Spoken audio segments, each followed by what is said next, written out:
Another day, another story. The Taj Mahal is without a doubt India's most famous, and possibly most beautiful, building. This beautiful white marble structure, considered one of the world's contemporary wonders, was built by Mughal Emperor Shah Jahan as a tomb for his departed wife. Wasn't it?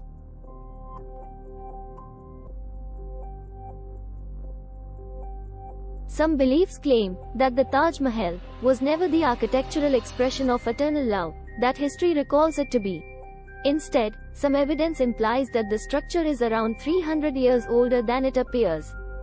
The man behind this notion, New Delhi professor P.N. Oak, believes that the structure was never intended to be a mausoleum. He claims it is truly Tejo Mahalaya, an ancient Hindu temple dedicated to the worship of the god Shiva. If this is accurate, it completely changes the tale of the Taj Mahal. Instead of building one of the world's most valuable structures, Shah Jahan would have just decorated an existing temple and dedicated it to his bride. While this may seem far-fetched to those of us who already adore the Taj Mahal, it is worth noting that the Indian aristocracy has a history of capturing enemy temples and houses and converting them into tombs for their loved ones. An ivory white marble mausoleum on the south bank of the Yamuna River, in the Indian city of Agra, where around 8 million people visit every year, and at times there are over 50,000 people visiting on a single day, is none other than one of the 7 wonders of the world, the Taj Mahal. We are all aware of these facts that have been taught to us since our school days.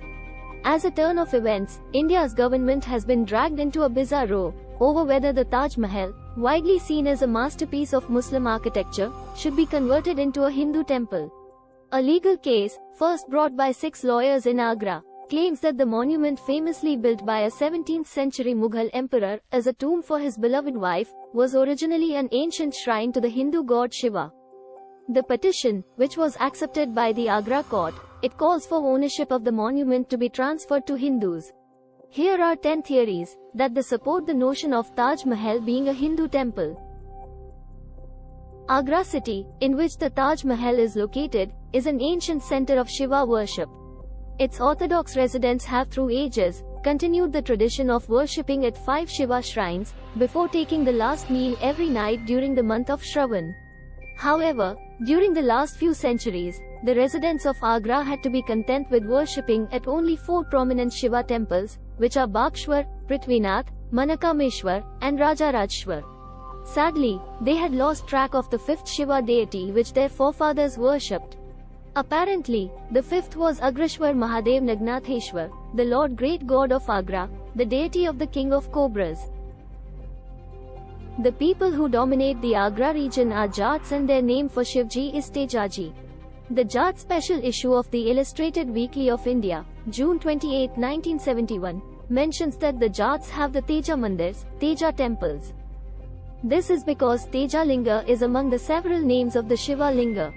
From this, it is apparent that the Taj Mahal is Tejo Mahalaya, the great abode of Tej. The octagonal shape of the Taj Mahal has a special Hindu significance because Hindus alone have special names for the 8 directions and celestial guards assigned to them. The pinnacle points to the heaven while the foundation signifies to the netherworld. Hindu forts, cities, palaces, and temples generally have an octagonal layout or some octagonal features so that together with the pinnacle and the foundation they cover all the 10 directions in which the king or god holds sway, according to Hindu belief. A central dome with octagonal cupolas at its 4 corners is a common feature of Hindu temples. The Taj Mahal has identical entrance arches on all 4 sides. This is a typical Hindu building style known as Chaturmukhi, or 4-faced. Chaturmukhi style is mainly seen in Jain temples in India and Hindu temples of Southeast Asia. Here, the size and scale of the central structure and its form, elevation is completely different from that of the Taj as can be seen in examples below. The 4 marble pillars at the plinth corners are of the Hindu style. They are used as lamp towers during the night and watch towers during the day. Such towers serve to demarcate the holy precincts. Hindu wedding altars and the altar set up for God Satyanarayan worship have pillars raised at the 4 corners. The Taj Mahal entrance faces south. Had the Taj been an Islamic building, it should have faced the west. The famous Hindu scriptures on architecture titled Vishwakarma Vastu Shastra mentions the Tej Linga amongst the Shiva Lingas, the stone emblems of Lord Shiva. Such a Tej Linga was consecrated in the Taj Mahal, hence the term Taj Mahal alias Tejo Mahalaya. Also, Hindu temples are often built on river banks and sea beaches. The Taj is one such built on the bank of the Yamuna River, an ideal location for a Shiva temple. A wooden piece from the riverside doorway of the Taj, subjected to the carbon-14 test by an American laboratory, has revealed that the door to be 300 years older than Shah Jahan, since the doors of the Taj, broken open by Muslim invaders repeatedly from the 11th century onwards, had to be replaced from time to time. The Taj edifice is much more older. It belongs to 1155 AD, that is almost 500 years anterior to Shah Jahan. Description of the gardens around the Taj in Shah Jahan's time mentions Ketaki, Jaya, Ji, Champa, Malshri, Harshringar and Bell. All these are plants whose flowers or leaves are used in the worship of Hindu deities. Bell leaves are exclusively used in Lord Shiva's worship. A graveyard is planted only with shady trees because the idea of using fruit and flower from plants in a cemetery is abhorrent to human conscience. The presence of bell and other flower plants in the Taj garden is proof of its having been a Shiva temple before seizure by Shah Jahan.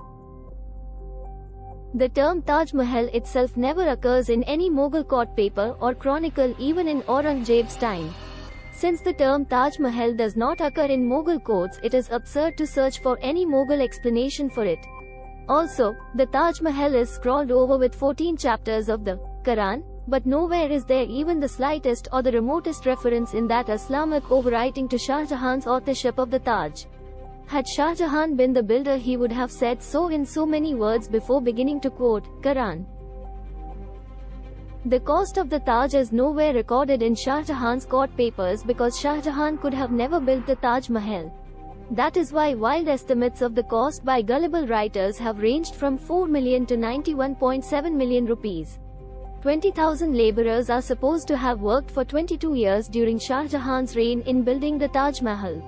Had this been true, there should have been available in Shah Jahan's court papers, design drawings, heaps of labor muster rolls, daily expenditure sheets, bills and receipts of material ordered, and commissioning orders.